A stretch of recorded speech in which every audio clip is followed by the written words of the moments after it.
प्रिय दर्शकों, आज के इस अध्याय में मैं आपको दुर्गा सप्तशती के 5वें अध्याय का कथासार सुनाऊंगी, जिसको सुनने मात्र से माँ की असीम कृपा आपके ऊपर होगी।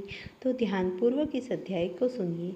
मेधा ऋषि कहने लगे, ही सूरत, प्राचीन काल में निशुंभ शुंभ दोनों असुरों ने अपने बल और अहंकार से इंद्र का राज्य तथा सब देवताओं का एक भाग छीनकर तीनों लोगों को अपने वश में कर लिया।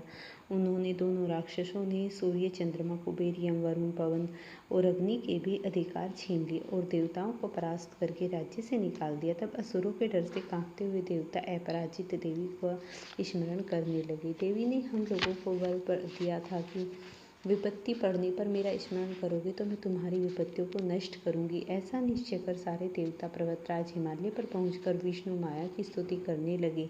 देवता बोले, देवी महादेवी तथा शिवा को हमारा नमस्कार हो। प्रकृति और भर्तकाली को हम प्रणाम करते हैं। रुद्रा, नित्या, गौरी, धात्री, ज्योतिष्णा, इंद्र रूपी और परमानंदमयी देवी को निरंतर नमस्कार है। कल्याण करने वाली, वृद्धि सिद्धि देने वाली भगवती, राक्षसों तथा राजाओं की लक्ष्मी दुर्गा और शिव शक्ति सावर्णी को हम बार बार प्रणाम करते हैं। संसार सागर को पार करने वाली दुर्गा, संपूर्ण जगत की सृष्टि करने वाली, सर्वकारिणी, ख्याति देने वाली तथा कृष्ण और धूर्मा देवी को निरंतर प्रणाम है।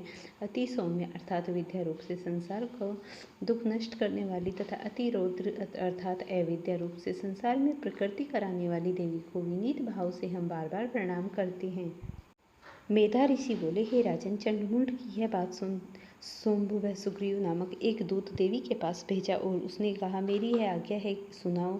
जिस तरह वह राजी हो चली आवे उसी तरह ले आओ। वह दूत हिमालय पर देवी के पास जाकर कोमल और मधुर वचन बोला। दूत ने कहा, हे देवी, दैत्यों के राजा शुंभ इस समय तीनों लोकों का स्वामी है। उनका भेजा हुआ दूत मैं आपके पास आया हूँ। उन्होंने सब देवताओं को जीत लिया है। कई देवता उनकी आज्ञा नहीं टाल सकते। उनका संदेश मैं आपसे सुनाता हूँ। उन्होंने कहा, हम तीनों लोकों के राजा हैं। सब देवता हमारे वश में हैं। देवताओं के यज्ञभाग हम लेते हैं। तीनों लोकों में जितने भी श्रेष्ठ रत्न हैं वे हमारे पास हैं। हाथियों में श्रेष्ठ ऐरावत हाथी उनके पास है। उच्चैश्वर घोड़ा उनके पास है। हे सुंदरी, देवताओं अथवा गांधर्व नागों के पास जितने भी रत्न हैं वे सब उन्हीं के पास हैं।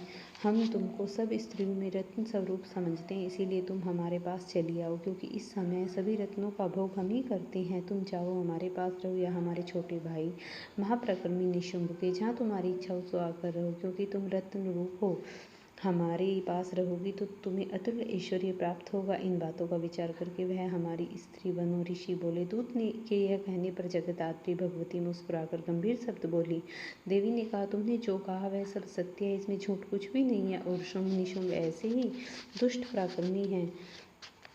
मैं तो मंदबुद्धि के कारण पहले ही ये प्रतिज्ञा कर चुकी हूँ, जो कोई भी मेरे से आकर युद्ध करे और बल में मुझे जीत ले वही मेरा विवाह योग्य होगा। उसी के साथ मैं ब्याह करूंगी। दूत ने कहा, हे देवी, हमारे सामने ऐसी घमंड की बातें न कहो। तीनों लोगों के में ऐसा किसी में सामर्थ्य नहीं जो वह उनसे युद्ध कर सके, उनसे लड़ सके। राक्षस देवता सब कोई भी ऐसा नहीं कर। फिर तुम तो स्त्री रूप और अकेली हो, ऐसे युद्ध कैसे करोगी? मेरा कहा मान लो और तुम शुंभ निशुंभ के पास चलो, नहीं तो तुम्हारा अपमान करके तुम्हारे बाल पकड़कर ले जाया जाएगा। देवी ने उत्तर दिया, सत्य है, शुंभ निशुंभ ऐसे ही पराक्रमी है, पर क्या करूं, मैं पहले ही बिना विचारे ऐसी प्रतिज्ञा कर चुकी हूँ। अब तुम जाओ और जो कुछ मैंने कहा वह जाकर असुरों के सामने सम्मुख शुंभ से कहो। जो भी उसे ठीक लगेगा वही समझेगा। इस प्रकार 5वें अध्याय का समापन हुआ। अगर वीडियो पसंद आई हो तो इसे लाइक और शेयर करें। चैनल पर नए हैं तो चैनल को सब्सक्राइब करें।